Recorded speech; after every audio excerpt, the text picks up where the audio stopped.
मध्य प्रदेश में केंद्र सरकार की हाल ही में घोषणा से बड़ी संख्या में वरिष्ठ नागरिकों को लगभग 34 लाख व्यक्ति को लाभदायक होने वाले हैं। प्रधानमंत्री नरेंद्र मोदी ने घोषणा की वर्ष 70 वर्ष और उससे अधिक आयु वाले सभी बुजुर्गों को आयुष्मान भारत योजना के तहत स्वास्थ्य कवरेज मिलेगा।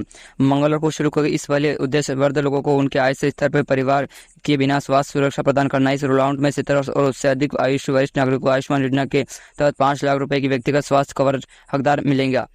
एमपी आयुष्मान भारत निर्माण में सीईओ योगेश तुखराम भ्रष्ट ने कहा कि इस तहत पहले लगभग 34 लाख व्यक्तियों को आयुष्मान ने 24 लाख परिवार को लाभ मिलने की उम्मीद है। प्रधानमंत्री नरेंद्र मोदी ने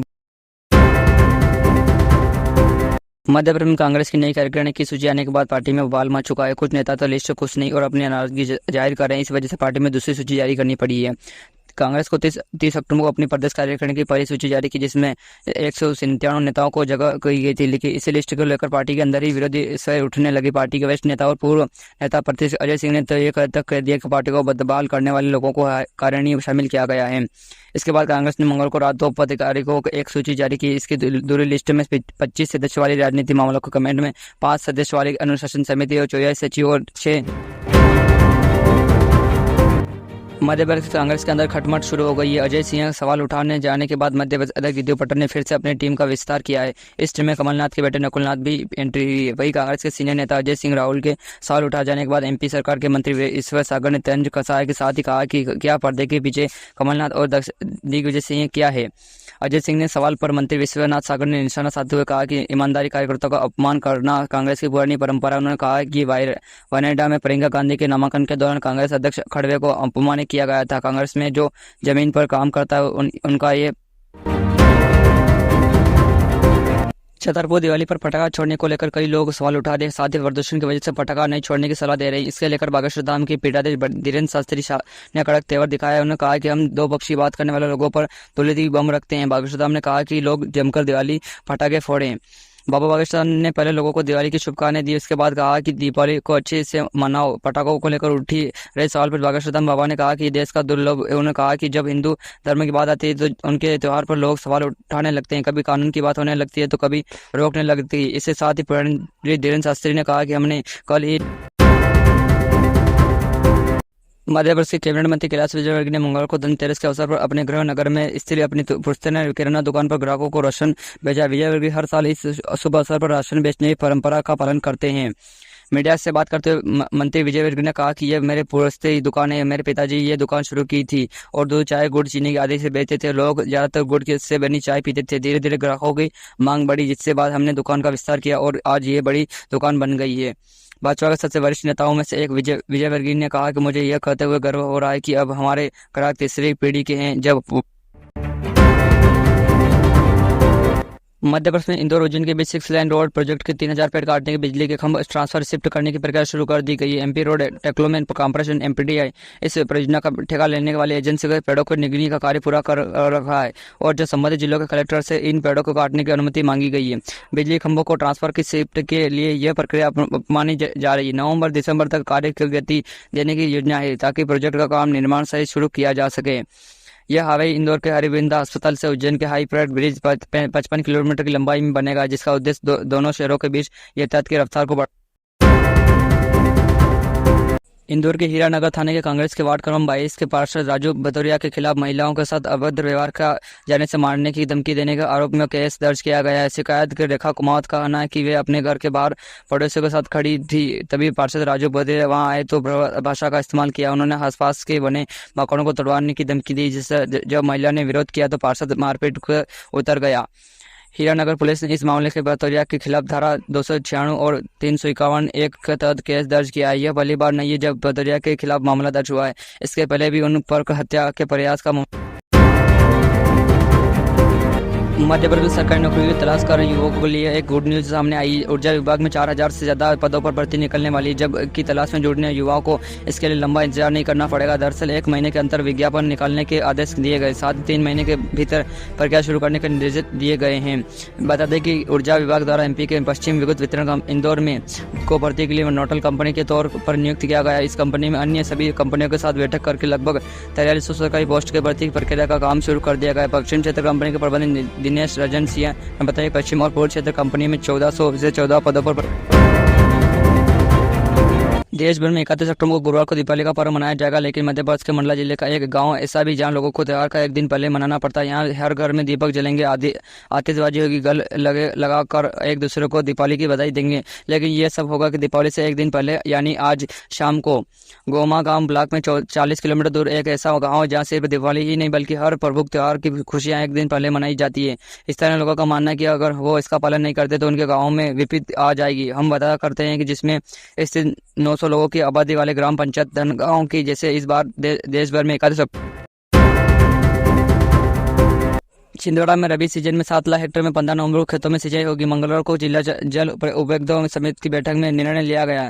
जिला पंचायत संभाग में कलेक्टर सिलेर सिंह और सांसद विवेक बंटी साहू ने उपस्थित में हुई बैठक मुख्य रूप से आगामी रबी सीजन के दौरान जिले में सिंचाई व्यवस्था दृश्य बनाने पर जोर दिया गया। जिले में कुल एक वर्ग एक मध्य 107 लघु जलाशय और 38 स्टॉपेज बैराज उपलब्ध है, जिसमें सिंचाई की योजना बनाई गई है। बैठक में वर्ष 2024-25 के रबी सीजन के लिए 7 लाख हेक्टेयर क्षेत्र के सिंचाई का लक्ष्य निर्धारित किया गया। हेक्टेयर का नहरों का संचालन शुरू करने से पहले सभी नहरों के देश भर में प्रकाश पर्व दिवाली के त्योहार पूरे उत्साह के साथ किया जा रहा है। इसके बाद दिवाली की तारीख को लेकर प्रदेश भर में असमंजस स्थिति बनी हुई है। हर कार्तिक मास की अमावस्या तिथि को दीपावली मनाई जाती है। ऐसे में कुछ लोगों का मानना है कि इस बार 31 अक्टूबर को मनाई जाएगी, जबकि कुछ लोग 1 नवंबर को दीपावली मनाने की बात कर रहे हैं। देश के विद्वान और ज्योतिष आचार्यों ने दीपावली पर्व की निर्धारित तिथि को लेकर अपने विचार व्यक्त किए गए। उन्होंने पंचांग के मुताबिक दिवाली की तारीख की बताई गई है। ऐसे में ज्योतिर्विदों के मुताबिक मध्य प्रदेश में दीपावली 31 अक्टूबर मनाई जाएगी। पुराणों के अनुसार दिवाली की पूजा के लिए काल मुहूर्त पर सबसे शुभ माना जाता है। हालांकि जो खड़िया देकर भी लक्ष्य मध्य प्रदेश की राजधानी भोपाल में इस साल हिंदू धर्म की सबसे बड़ी त्योहार पर धर्म की राजनीति देखी जा रही है। मंगलवार 29 अक्टूबर को बजरंग दल ने भोपाल में प्रमुख बाजारों में होर्डिंग ब्रेन लगातार हिंदू दुकानों से कई सामान खरीदने की अपील की थी।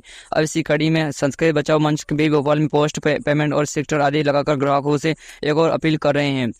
संस्कृति बचाओ मंच के स्टिकर पर लिखा है कि सनातनी हूँ, दिवाली का सारा सामान सनातनी धर्म से खरीदूंगा। मंच के अध्यक्ष चंद्रशेखर तिवारी ने बताया कि पोस्ट लगाकर सनातनियों के अनुरोध किया जा रहा है, आप सामान उन्हीं दुकानों से खरीदें जहां अपने जाकर दिवाली का पर्व मनाया जाए।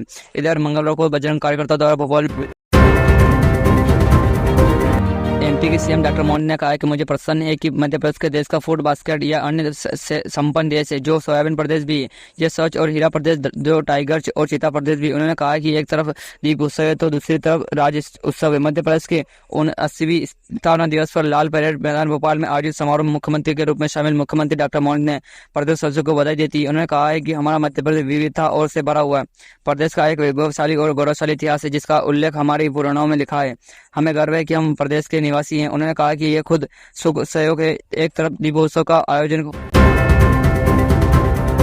मध्य प्रदेश के पूर्व मंत्री महेंद्र सिंह सिसोदिया लंदन में मध्य प्रदेश की आवाज बुलंद करेंगे। इंडो युग शिखर सम्मेलन में पूर्व मंत्री सिसोदिया गेस्ट ऑफ ऑन होंगे। प्रदेश इंटरव्यू शिखर सम्मेलन अगले माह नवंबर ब्रिटेन की राजधानी लंदन में आयोजित किया जा रहा है, जिसमें प्रदेश के पूर्व संचालक एवं ग्रामीण विकास मंत्री गोन्ना की एम्पोरिक विधानसभा के पूर्व विधायक Mahendra Singh Sisodia guest of on के रूप में शामिल होंगे। सिमेटी व संस्कृत नेतृत्व अपनी बात में रखेंगे।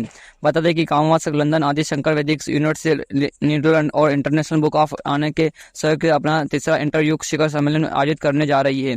यह शिखर सम्मेलन भारत का ब्रिटेन शहडोल जय सिंह नगर थाने के थानेदार एक वीडियो सोशल मीडिया पर वायरल हो रहा है। थाने के सामने खड़ी गाड़ी को लेकर युवक गुस्से से लाल हो गए, साथ ही 12 खड़े होकर चलाने काटने की बात कर रहे हैं। यहाँ तक तो ठीक है, वह गाड़ी खड़े करने वाले भी बत्ती गालियां दे रहे हैं। अब यह जय सिंह नगर थाना प्रभारी गोली गलौज का वीडियो सोशल मीडिया पर वायरल हो रहा है। वायरल वीडियो में पुलिस महकमा के किरकिरे हो रहे हैं। वही इन दिनों पूरे देश में दिवाली की धूम है। बाजार भी इसकी वजह से गुलजार है। साथ ही बाजारों में भारी भीड़ उमड़ रही है। शहडोल जिले में जय सिंह नगर में आसपास के क्षेत्र में मार्केट करने आए ग्रामीण के जय सिंह नगर थाने के बाहर अपना 2 पहिया वाहन उमरिया जिले के विश्वविख्यात बादमघाट जंगल हाथियों की मौत का आंकड़ा लगातार बढ़ता जा रहा है। अभी तक 7 हाथियों की मौत हो चुकी है। 3 की हालत गंभीर बनी हुई है। टाइगर रिजर्व और डॉक्टरों की टीम लगातार इनकी निगरानी में इलाज की लगी हुई है। बांधवगढ़ टाइगर रिजर्व जंगल हमेशा हरा भरा रहने का वाला जंगल। लगभग 6 वर्ष पूर्व उड़ीसा के छत्तीसगढ़ के रास्ते यहाँ लगभग 60 से 70 जंगल हाथियों का दल भट कर आया था। तभी यहाँ से जंगल उनको इतना भी गया कि वह जाने का नाम नहीं लिया। कुछ दिन बाद ये अलग अलग झुंडों में बढ़कर चारों तरफ फैल गई। कई बार ये हाथी किसानों की फसल भी नुकसान किए, घर तोड़ दिए। इतना ही नहीं, मुख्यमंत्री मोहन यादव ने बुधवार को भोपाल के लाल परेड ग्राउंड में आयोजित कार्यक्रम में तिरंगा फहराकर मध्य प्रदेश के 69वीं स्थापना दिवस का शुभारंभ किया है। मध्य प्रदेश अपना स्थानीय दिवस 1 नवंबर को मनाता है। इस अवसर पर 4 दिवसीय उत्सव की शुरुआत हो गई है। मुख्यमंत्री मोहन यादव लाल परेड ग्राउंड में मध्य प्रदेश स्थापना दिवस समारोह में अवसर पर भारतीय सेना के आधुनिक टेकों को हथियारों के प्रदर्शन भी दिखाए। इस त्योहार से मोहन यादव ने आधुनिक हथियारों को लेकर निशाना भी लगाया दिखाया। मध्य प्रदेश स्थापना दिवस के अवसर पर 4 दिवसीय राज्य स्तरीय उत्सव को दीपावली का 5 दिवसीय उत्सव शुरू हो गया। उन्होंने कहा कि मध्य प्रदेश में 69वीं स्थापना दिवस पर प्रतिवासियों को शुभकामनाएं देता हूँ। मुझे आशा है कि प्रधानमंत्री